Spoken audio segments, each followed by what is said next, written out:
The idea of being able to get to these spots that I wouldn't necessarily drive my car to kind of keeps you away from some of the far off, way out there spots that might just be a little bit rocky, needing some higher clearance to get there.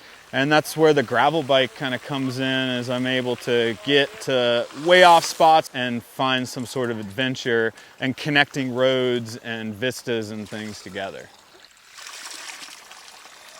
So my name's Jesse Wilson, and I came into Wilderness Voyageurs in the beginning of summer 2021 and started straight into bike tour stuff, managing the backside of the tours, getting everything, hotels and additional tours that we do all kind of lined up before the guides and guests even show up. Been biking for a few years now, but specifically with gravel, I guess just the last 2 years maybe, something like that. The idea behind a gravel bike is it's kind of a mix between a road bike and a mountain bike. So you tend to have no suspension, although some of the more hardcore gravel bikes are getting just a little bit of suspension in the front end of them.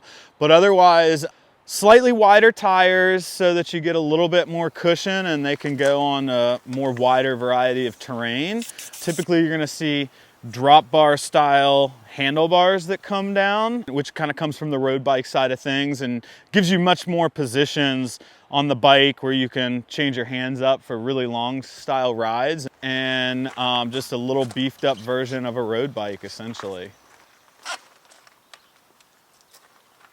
We've all seen this boom in gravel biking. People are wanting to get off of the roads and realizing that they can get away from the traffic. And also you get into a little bit more of that wilderness nature feel of riding. And I kind of like the idea. I've always been into building routes and finding cool ways to get to all these places, and the overlooks that are beautiful, waterfalls out in the middle of nowhere. And I kind of got set loose to build a gravel bike tour in West Virginia in the Canaan Valley, and spent a bunch of time riding in that area and figuring out these fun routes that we could take guests on.